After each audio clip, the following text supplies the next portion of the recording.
On behalf of the Trust Board of Vedic Heritage, and of course everybody who's going to come here to listen to you, I'd like to extend a very warm welcome to you and hope and pray that most people come and take advantage of this beautiful moments that we are going to share with you.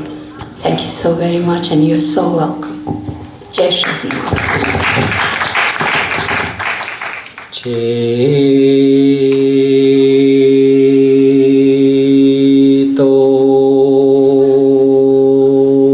darparnamarjanam bhavamaha davagni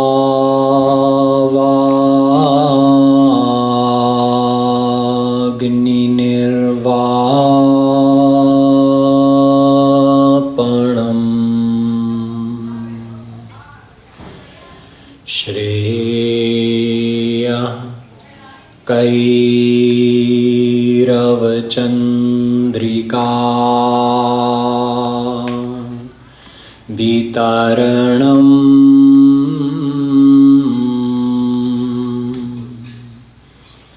vidyavadhu jivanam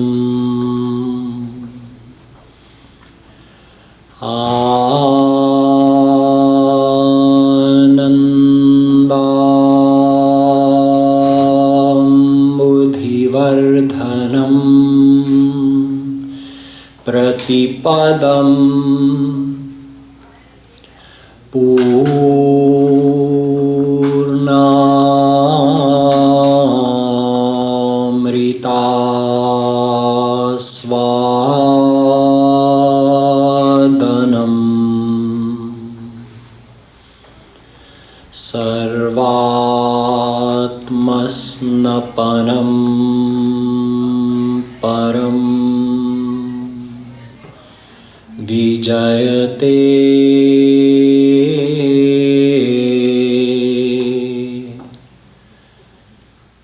Shri Krishna Sankirtanam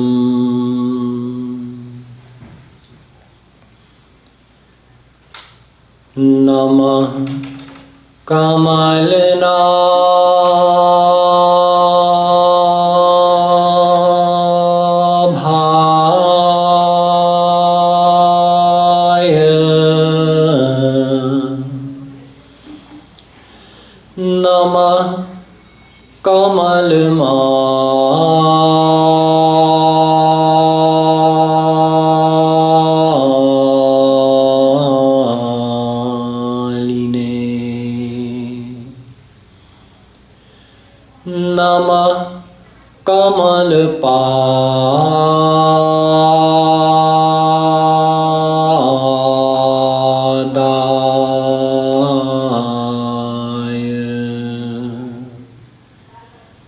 Namaste Kamale Kshana Yo Brahmanam Vidadhati Purvam Yo Vai Vedanscha Prahinoti Tasmai Tagvangha devamatma buddhi prakasham mumukchurvai sharanamaham prapadye. The Divine Souls will have a few minutes of Nam Sankirtan, and after that I'll begin this series on the 3 paths to God.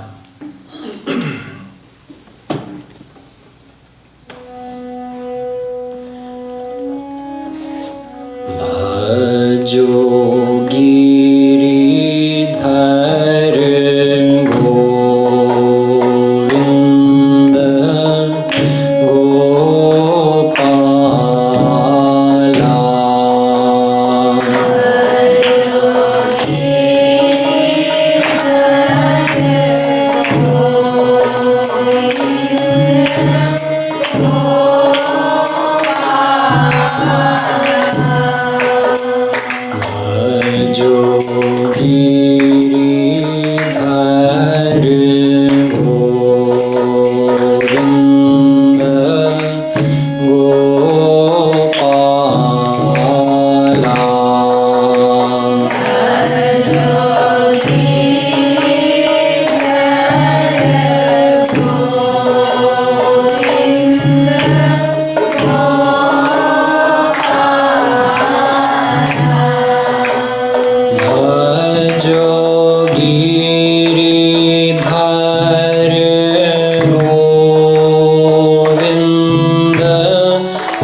Hare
बोली वृंदावन बिहारी लाल की।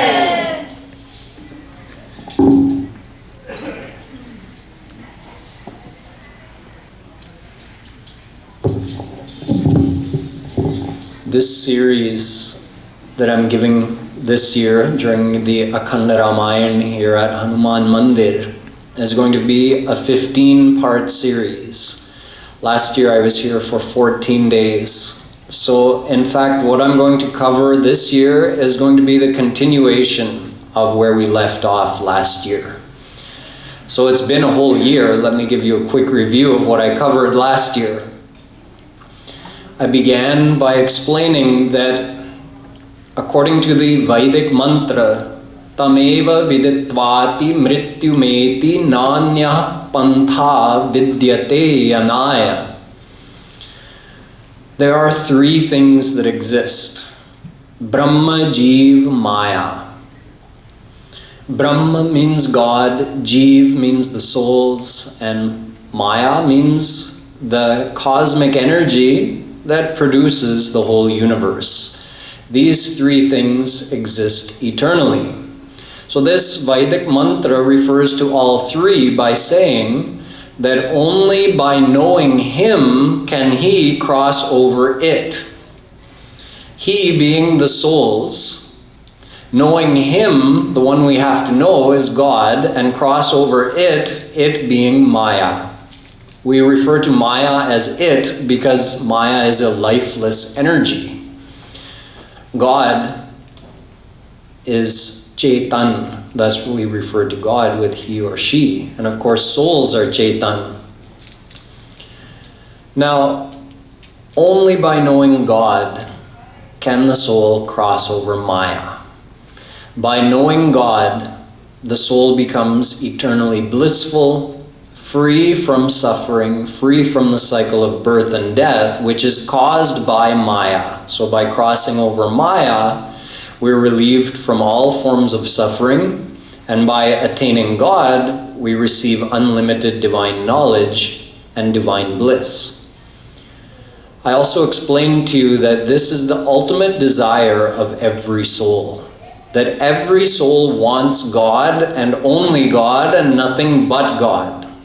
Meaning that every soul is eternally astic and cannot become Gnostic even after millions of lifetimes of trying. If someone wanted to, they could not become atheist. Everybody not only believes in God, but wants God. So I proved this to you by explaining that God, being the form of bliss, is called Anand. Anand means perfect happiness. And souls are ansh of God. Ansh means a part of Him. So every ansh has a natural tendency to desire his anshi. Anshi means the one to whom you belong. So we are all little infinitesimal souls and we all belong to God. So He is our one and only anshi, and each one of us is an ansh, a spark of divine power. So it's the nature of every ansh to be attracted to his anshi. So every soul is naturally drawn towards God. And since God is happiness, this explains why every living being wants to be happy. Because we are ansh of Ananda Brahm. We are ansh of God, who is the form of happiness. Thus, it is our nature to desire happiness. And desiring happiness is the same as desiring God. Is there a soul in existence who doesn't desire happiness? No. Every soul desires happiness. Thus, every soul desires God, proving that every soul is an eternal theist, an eternal astic, not only believing in God, but desiring only God. I also explained to you that only having received a human birth can a soul get the chance to attain God. So although souls have existed since eternity, as has God, as has Maya, yet souls don't get a chance to attain God in every life, only in those lifetimes where they're given a human birth. So I explained to you that the human life form is called karma yoni. So as a human, we get the chance to perform karma. And if we so choose, with this power to perform karma, we could even attain the ultimate goal, which is to attain God and become perfectly happy forever. But if we're born in any other species, our karma doesn't count for anything. Even the celestial gods can't perform karma, thus even they desire to be born on this earth planet as a human being so that they can get a chance to attain God. So we understood that attaining God is the ultimate goal of every soul, and that is only possible as a human being. And if we don't accomplish that in this life, since we've received a human birth, there's no telling how long it will be before we get another human birth. In our next life, there's no guarantee of being born human. We could have to go in other species for untold amount of lifetimes. Eventually we would get another human birth and we would find ourselves back in the same situation, if we're lucky, being exposed to this complete spiritual knowledge so that we know what the goal of our life is and how to attain it. And again, we would have a golden opportunity. So where we are now, although many of us complain about different facets of our life, the position we find ourselves in right now cannot be beat. We should never complain. We received a human birth and we have the knowledge, the eternal knowledge of the Vedas, Gita, Ramayana, Puranas to guide us. So we are in the best position to attain the ultimate goal of our life in this life.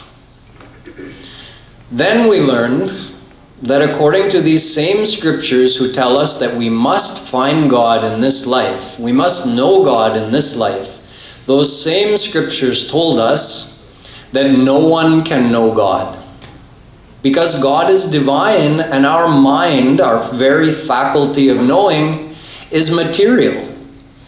So how can you know a divine, absolute, unlimited God with a material, limited, faulty intellect? How can you see God when God is divine and you have material eyes? So we have no means of attaining God or knowing God or seeing God. Then we found out that despite this fact, many souls, uncountable souls, have attained God. How did they do it? Through God's grace. Those who received God's grace, through God's grace they got a divine mind, divine intellect, divine senses, and through that they were able to know God and experience God. So only through God's grace can a soul know Him.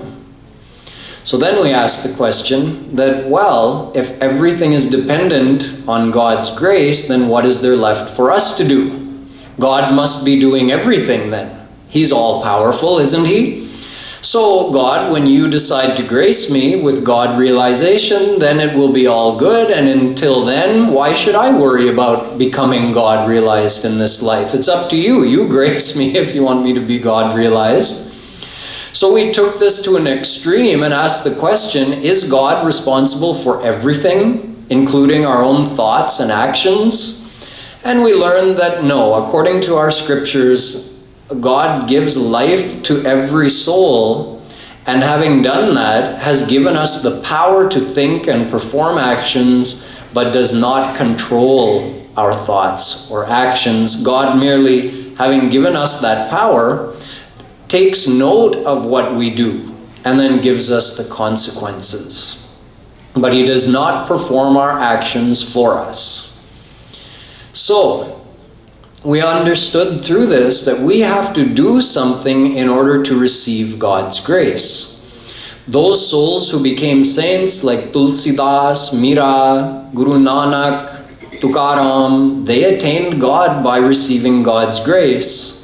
So it must mean that they did something to receive God's grace, and whatever that thing is, we haven't done it.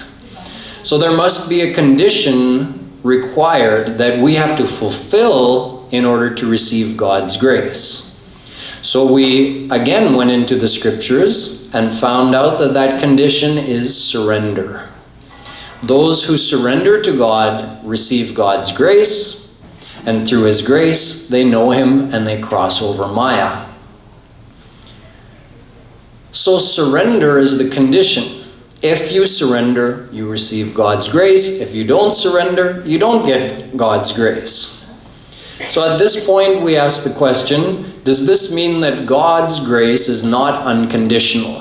He is called Akarana Karun. He graces everyone with no demand or expectation in return. He is all kind, all gracious. So we ask the question that if He is requiring us to become surrendered, then is His grace really causeless? It sounds like there is a cause. He's demanding something from us. But then upon further investigation, we came to the understanding that surrender isn't really a condition. It's just the means of receiving God's grace. Just like if someone is giving away an unlimited supply of milk and says, anyone who wants milk, just come, but bring a container in which to receive it. And you say, oh, but I don't have a container, and you blame that person. You're putting a condition on your milk that I should bring a proper container to receive it. He says, no, there's no condition.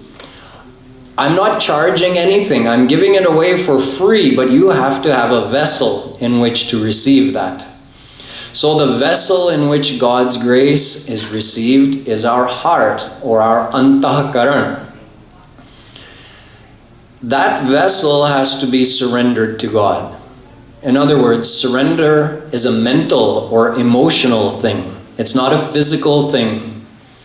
It's not a verbal thing. We don't become surrendered by saying something or doing something. It's our mind that has to become surrendered. And the moment it's surrendered, we receive His grace. There's no delay from His side. So, in fact, there is no condition on God's grace, but in order to receive and experience that grace, we do have to become surrendered in here. So, surrender of the mind is required. Then the question came, what's preventing us from becoming surrendered? If it's just the mind that has to be surrendered, then let's surrender it right now and receive His grace. Then we learn that the thing that's impeding us from surrendering our mind to God is that our mind is already attached in the world. Udhoji man na bhaye das bis. Gopis told Uddhavji that we only have one mind and it's already attached to Krishna. So with what mind do you want us to do this yoga that you're talking about? Uddhava had come to teach them about Nirakar Brahm. We'll talk about that later. But anyway, the gopis said, we only have one mind. If it's already attached somewhere, how can we attach it somewhere else? So surrender means attachment of the mind. And if our mind is already surrendered to the world, then with what mind are we going to surrender to God? Then I explained more deeply that surrender or attachment happens due to a decision we make. Since we're looking for happiness, wherever we decide that we'll get the happiness, that's where we become attached. Because we start doing chintan of that thing. We think about it more and more, and that process of thinking about it causes us to get attached to it. And that attachment is surrender. So we're always looking to the world for happiness. We decide many times a day that the happiness I'm seeking, I will find in this world. in a thing, in a person, in an achievement, in fame, whatever it may be. We decide many times a day that this thing in the world will give me happiness. So through that constant process that goes on all day, every day, we're just multiplying our worldly attachments. So with what will we become surrendered to God? Thus I explained that in order to detach the mind from God, from the world, and attach it to God, we have to understand the nature of true happiness and understand that does the world match that nature. So I explained that true happiness must be unlimited in amount and should last forever. And then we looked at our own experience in this world, and we understood that although we do experience pleasurable things in this world, things we would call happiness, yet none of them last forever, and none of them are of an unlimited amount, which is why we're always feeling dissatisfied. Even while we're enjoying the happiness, we wish we had more. So even when we're happy, we're dissatisfied.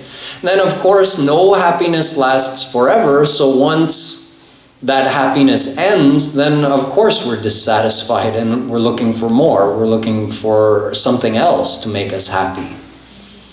So the worldly happiness doesn't qualify as true happiness. That true happiness is only found in God.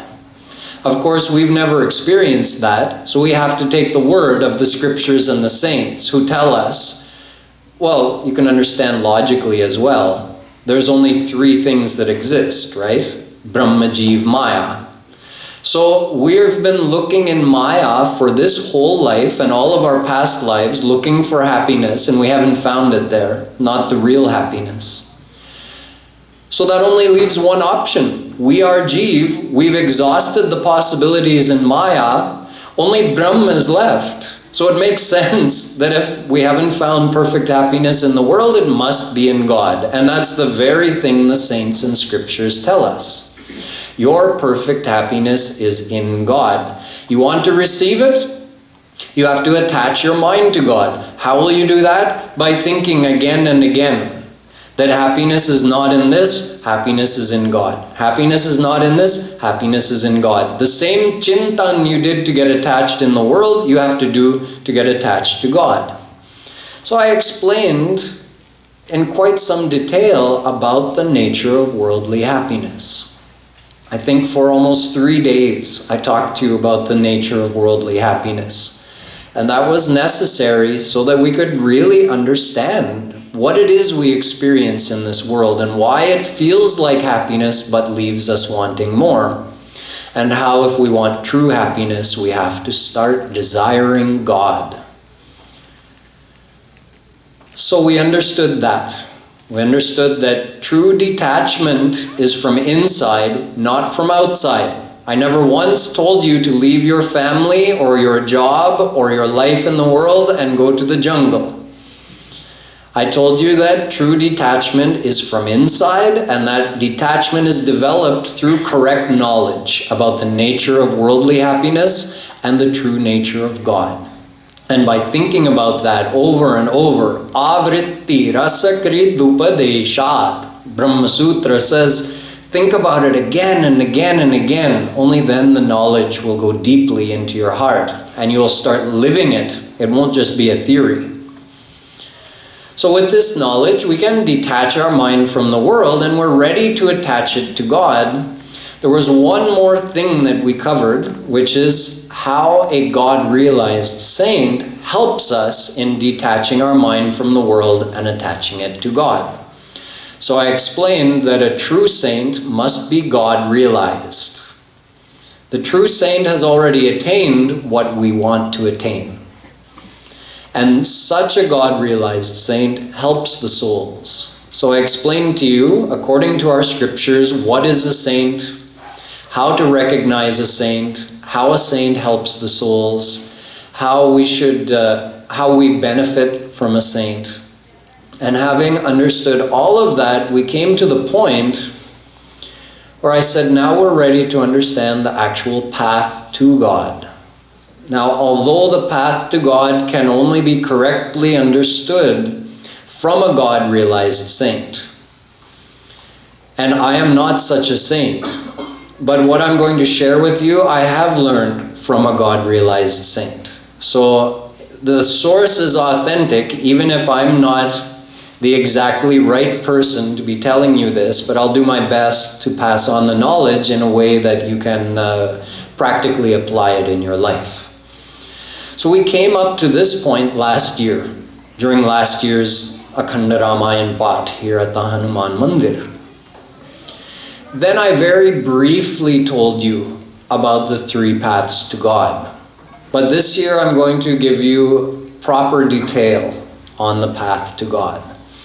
So, the path to God is the path through which you are able to attach your mind to God or become surrendered to God. That is the path to God.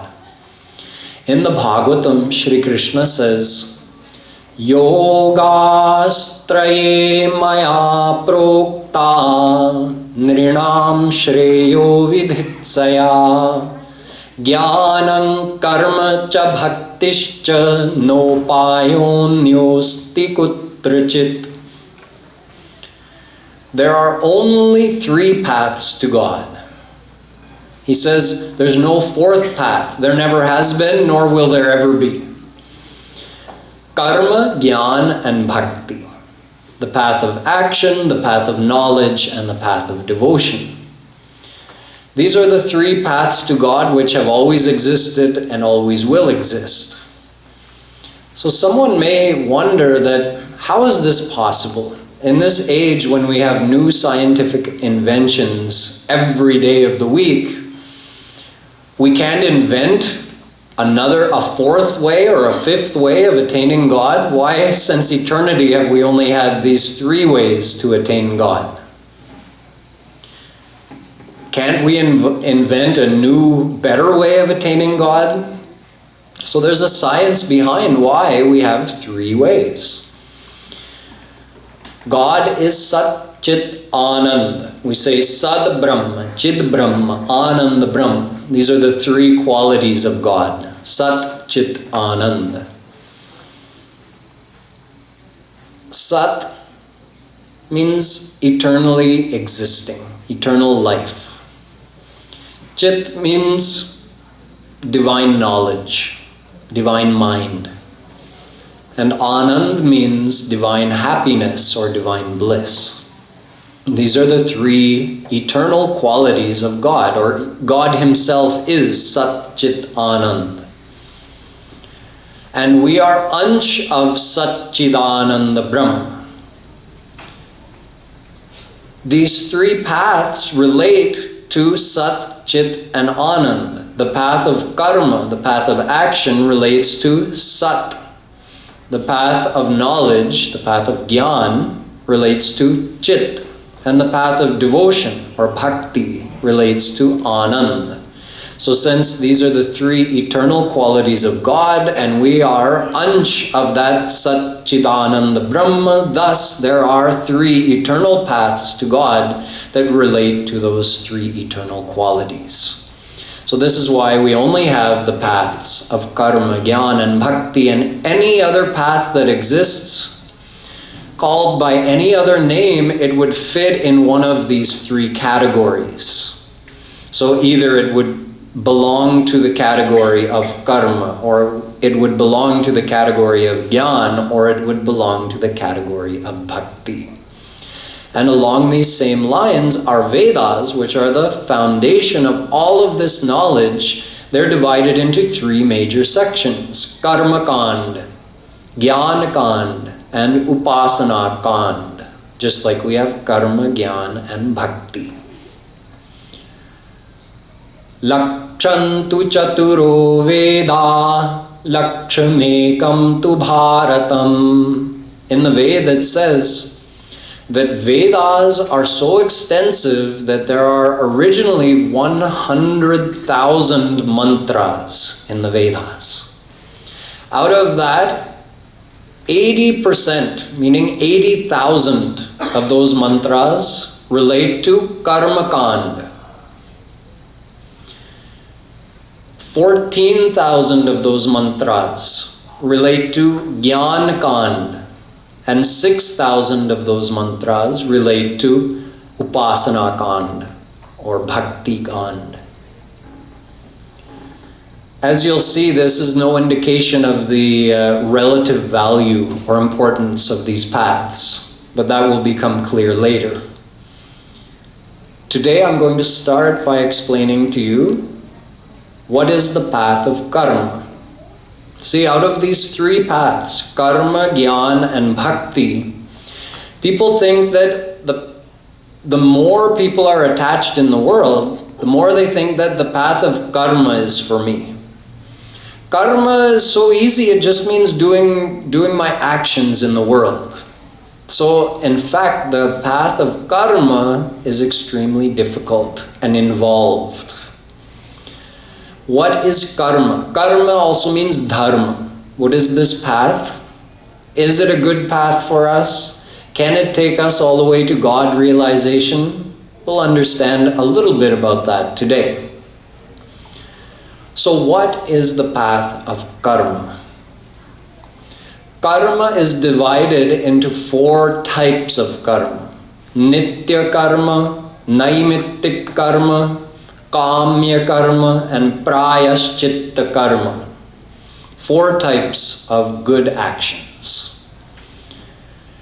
Nitya karma means, this is all Vedic karma, by the way. Things described in the Vedas that a person is supposed to follow, and it counts as a good action. So nitya karma is like, depending what your role in society is and how old you are, what stage of your life you're in, there are certain things that you're meant to do every day. Just like a Brahman is supposed to do sandhya in the morning and evening. They're supposed to offer oblations. It's a ritual they perform, certain mantras and shlokas that they recite at that time. It's a nitya karma, something every Brahman is expected to do every day. So depending what your role in society is and what stage of life you're in, you have certain things that are prescribed for you to do every day. This is all described in the Vedas. Vedas and the Smriti Granthas. A little bit in the Puranas and Mahabharata. Not much about all of this in all the other scriptures. Number 2, we have naimittik karma. Naimittik karma means occasionally a special event comes in a person's life, and then there's another ritual which is prescribed for that particular day or that special event, such as a child being born, giving the child a name, the child's first haircut, the child getting married when they grow up, another one that we perform when someone dies, Shraddh. So there are different special ceremonies that we perform at certain times, and these are prescribed by the Vedas, and if someone is following the path of karma, they're expected to do all of these. Just like they're expected to do the nitya karma, they're expected to do the naimittik karma on those special occasions. The third kind is kamya karma, which means that if someone has a specific worldly desire and they can perform this great Vedic ritual, such as when Dashrath wanted a son, he did Putreshti Yagya, and then he was blessed with Ram as his son. There are certain rituals prescribed for the fulfillment of certain worldly desires, but these rituals are very difficult to perform properly. And then we have number 4, prayaschitta karma. Prayaschitta karma means if you know you've done some kind of sin, and you want to atone for that, then that is also it's prescribed in the Vedas that if you did this particular sin, then do this kind of charity, do this kind of tapasya, do this kind of anushtan, and you will be freed from the effect of that sin. So all of this is described extensively in the Vedas. these 4 kinds of karma. But to follow all of this, first of all, takes a lot of study to even know what you're supposed to do. I just gave you in a nutshell. Imagine if you actually had to know and understand, okay, what is my nitya karma for every day? What is the naimittik karma I have to perform at certain times? What is the prayashchit if I know I did something wrong? So a lot of studying would be involved. And then to actually observe all of that every day takes a huge commitment.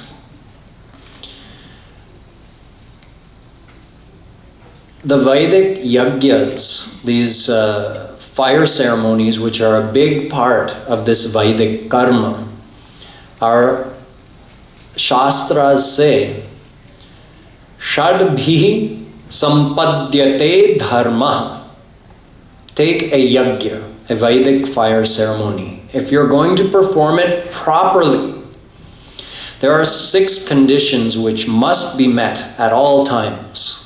These are very strict rules of the Vedas for karma kand. Not all the paths are this strict, but on the path of karma, it's very strict. If you want it to count as a good action, you have to do it properly, no mistakes. So 6 conditions must be fulfilled at all times for the proper performance of a Vedic yagya. One being the place you choose. It's not like our scriptures say for taking God's name. If someone is doing bhakti and they're chanting God's name, then our scriptures say, Na desha niyamastasmin na kala niyamastatha. You just want to lovingly remember God with no worldly desire, you can take His name anytime, anywhere. No niyam of sthan or kal.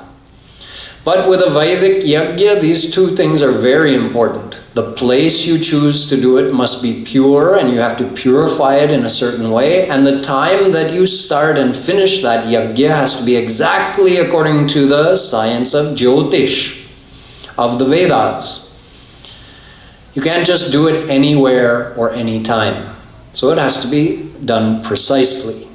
Then, all of the dravya means in that yagya you're going to give charity. So you're going to give money, you're going to give certain things away, and you're also going to offer certain things into the fire like ghee or certain seeds or rice. So all of that dravya which is going to be offered either into the fire or in charity, that has to have been earned according to your dharma. So even that nowadays in Kali Yuga, think about that. How many people really have pure earnings? But if you could, then you'd be satisfying this 3rd condition of the Vedic yagyas. So place, time, the dravya, the pandit or pandits actually for the proper performance of a Vedic yagya, a minimum of 4 pandits are described in the Vedas. Not that I know all about this. This is not, I'm not trained in any of this. I'm just telling you in gist what Kripaluji Maharaj has taught me about this path of karma. So the pandits who are performing the yagya also have to be pious-hearted. Nispriha, Ved says, means not performing it with any ulterior motive, just as a good action. Number 5,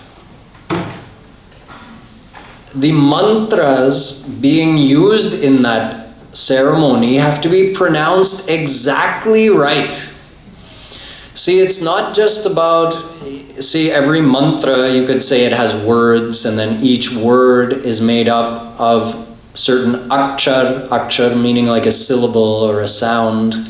But then it's also like it's a formula where you put the stress in the Vedic mantra. Again, Panditji would know much better than I would. I'm not trained in that. But when you recite a Vedic mantra in a yagya, you don't just say, it's not like you can just pronounce the word properly.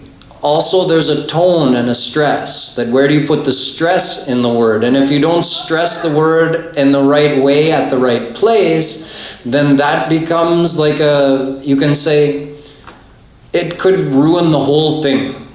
See, one time, this is told in Vedas, that there was a Rakshas, a demon.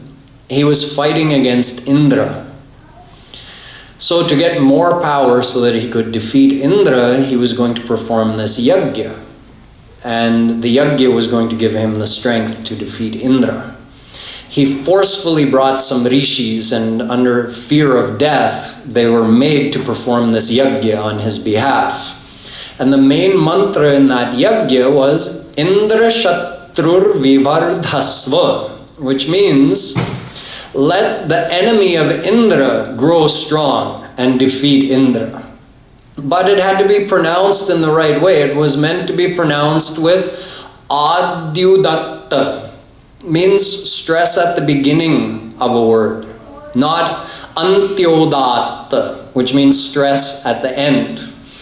So this Rakshas, he only knew that it was Indra Shatrur Vivardhasva. He knew what the mantra was. He didn't know, he didn't understand about the tone and the stress in how you're supposed to say it. So the rishis tricked him. And they pronounced it just by changing where they stressed the word, not by changing the words. By changing the stress on the words, they got the exact opposite meaning out of the mantra. The way they pronounced it, it meant let Indra grow strong and defeat his enemy. So after the yajna, God actually appeared and he said, what you have asked for in this yajna, I'm going to grant it to you. And the demon thought, oh, great, great. Then he went out and fought against Indra, and Indra killed him. So as he was lying, dying, he again called to God, oh God, this is such an injustice. You promised me, we performed this yajna and you granted me this wish. He said, I granted you exactly what you asked for. And he told him what the rishis had done with that mantra. So that Rakshas said, well, that's the rishis' fault. They should get punished, not me. He said, no, you are the host of the yajna. The host gets the result of the yajna. So it's your problem. So you see, the rules of these Vedic rituals for the karma kand, for the path of karma, they're very, very strict and difficult to follow. The sixth condition of properly performing these rituals is that the host himself should have faith. That, when you're offering the oblations into the fire, that who you're offering it to, whether it's to Indra or Vayu or Agni, that Devata is actually here and accepting what you're offering. You should have that Pakka Vishwas. That's the sixth quality or condition.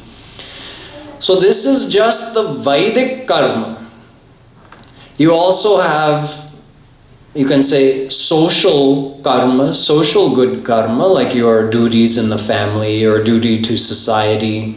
You have religious good karma, like doing certain fasting, doing vrat, doing anushtan. So there's so many different kinds of good actions which all together make up the path of karma. Now, if someone could follow that to the T for their whole life, what would they receive? Ved says, Punyena punyalokam nayati. Mundakopanishad. You go to Punyalok, which is also called Swarg. I explained to you a little bit about Swarg last time, but I'll give you a quick review. Swarg is a real place, which is described in our scriptures, which cannot be accessed from here. So you can't go and scientifically find out that, does Swarg actually exist? You can go to Swarg after you die based on all the good karma you did. So the result of following the path of karma is the attainment of Swarg. Now, what is Swarg? Is Swarg synonymous with attaining God? No. Saishanandasya mimansa bhavati yuva syat sadhu yuvadhyayakah ashishto dradhishto balishto tasyeyam prithvi sarva vittasya purna syat sa eko manusha anandah te ye shatam manusha anandah sa eko manushya gandharvana manandah ityadi. Taittiriya Upanishad gives a big, long explanation of what is Swarg. So to help us understand what it's like in Swarg, the description starts here. Taittiriya Upanishad says, understand what is the topmost pleasure of your world that you live in. So the description says, imagine if you were the king or queen of the whole earth. You alone ruled the whole earth planet. And you were young, healthy, strong, intelligent, educated, generous, good. All of your subjects were favorable towards you. You had a nice, loving family and friends. If you had all of this, you would have the equivalent of 1 unit of worldly happiness, earthly happiness. Now, start to go into Swarg. Swarg, or the celestial abodes, are broken down into 10 major lok, 10 major areas or celestial abodes, from lower to higher. So the lowest one, the one directly better than our earth planet, is called Manushya Gandharva Lok. So if you multiply the happiness, that 1 unit of happiness that I described, which none of us has experienced in this life, multiply that by hundreds of times, and you get the happiness of the lowest celestial abode, the slum of the celestial abodes, Manushya Gandharva Lok. It would be hundreds of times greater than the greatest happiness of this earth planet. Beyond that is Deva Gandharva Lok. So the happiness of Deva Gandharva Lok is hundreds of times better than the happiness of Manushya Gandharva Lok. Multiply that happiness by hundreds of times and you have the pleasure of Pitri Lok, the third of Swarg. Multiply the happiness of Pitri Lok by hundreds of times and you have the happiness of Ajanaj Deva Lok. Multiply that pleasure by hundreds of times and you have the pleasure of Karma Deva Lok. Multiply that pleasure by hundreds of times and you have the pleasure of Nitya Deva Lok. Multiply that by hundreds of times and you have the pleasure of Indra Lok.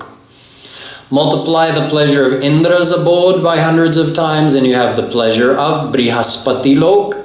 Multiply the pleasure of Brihaspati Lok by hundreds of times and you have the happiness of Prajapati Lok. And multiply that pleasure by hundreds of times and you have the pleasure of the topmost celestial abode, Brahmalok or Satyalok, the abode of Brahma. So even though that would be millions and millions of times greater than the greatest pleasure of this earth planet, yet it's still limited. It's not an unlimited amount of happiness, it's limited in amount and it's limited in time. Shri Krishna says in the Gita, Brahma bhuvana loka punaravartino Arjuna. Hey Arjun, even those who go to Brahma's abode, they have to come back here on earth. They only get a limited stay over there. So it's like a vacation that doesn't last forever. Has any of you ever been on a vacation that lasted forever? No. Your summer holidays don't last forever. When you take a week or 2 off work, that doesn't last forever. No matter how much you want it to last forever, eventually it ends. You have to come back and start again. So in the same way, Te tam bhuktva svargalokam vishalam chirne punye martyalokam vishanti. Gita. You go over there and enjoy, but then you come back. Ramayana says, Swargahu swalpa anta dukhdai. The pleasure over there is limited for one thing, and in the end, it ends in dukh. It ends in unhappiness because, I have to leave here now. I have to go back on earth where things are millions of times worse than they are here where I'm enjoying so much. So both ways, you're not satisfied even when you're there. It's hard to believe, but it's true. Even with millions of times the amount of pleasure that we have here, we're still not satisfied. Because it's not God's happiness. It's not unlimited, so it doesn't satisfy us. Just like we envy our neighbors who have more than us, over there in Swarga also you see, this other person did more good karma, so he earned more pleasure than I have. So we even envy our neighbors over there in Swarga. So we're really no farther ahead by going over there, which is why the same Vedas that dedicate 80,000 mantras to this path of karma, the same Vedas tell Ishtapurtam manyamana varishtham nanyat shreyo vedayante pramudha nakasya prishtete sukrite nubhutvemam lokam hinataram vavishanti. Mundakopanishad. Even if you go to the highest celestial abode, you have to be reborn here on the earth planet, and you might not even receive a human birth again right away. You might have to take birth in the lower species. Therefore, those who strive to go to Swarg, they are pramudha, the greatest of fools. Can you imagine? Same Ved dedicates 80,000 mantras to telling us what is the path of karma, and then after telling us all of that says, but if you follow that, you're a fool. Gita says the same. Yamimam pushpitam vacham pravadantya vipaschita vedavadarata partha nanyadasti tivadina. Hey Arjun, Sri Krishna says, those who listen to speeches where people tell them, you have to follow all of this so you can go to Swarg, they are fools. And those who are telling them to do that are also fools. Ved says, Kathopanishad says, that it's like the blind leading the blind. Andhe naiva niyamana yathandha.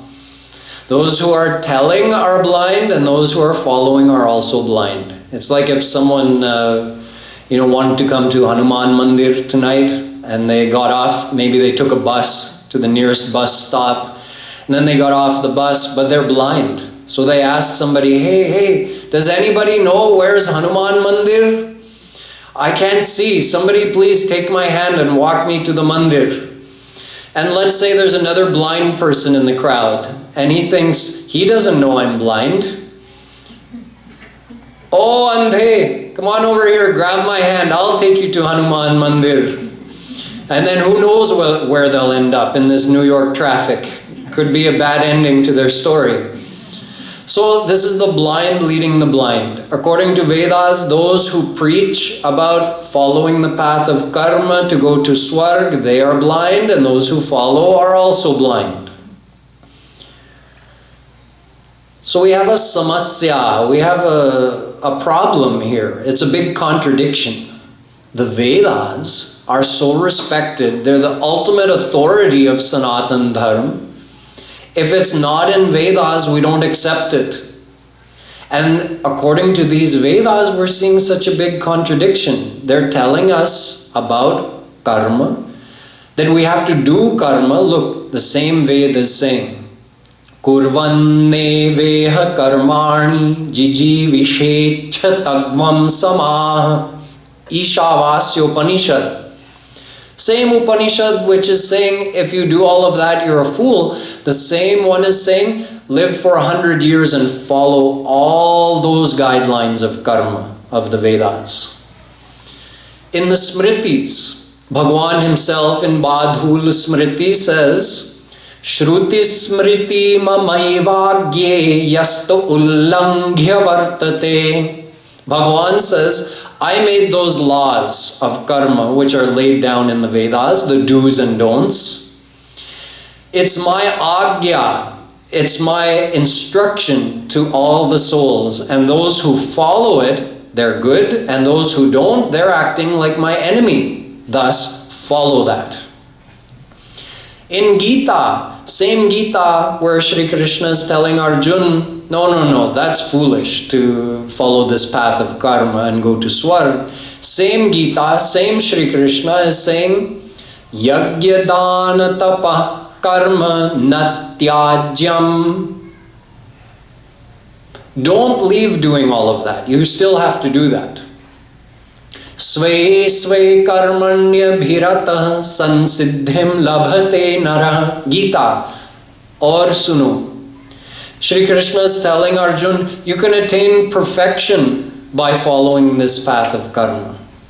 Same Gita which says, Traigunya Vishaya Veda Nistraigunyo Bhavarjuna. See, here in Gita, Shri Krishna is condemning his own Vedas. He says the teachings of Karma Kand of the Vedas keep you within Sattvaraj Tam, the three qualities of Maya. And Arjun, I've already told you that true happiness is beyond that. So you have to go beyond those teachings of the Vedas.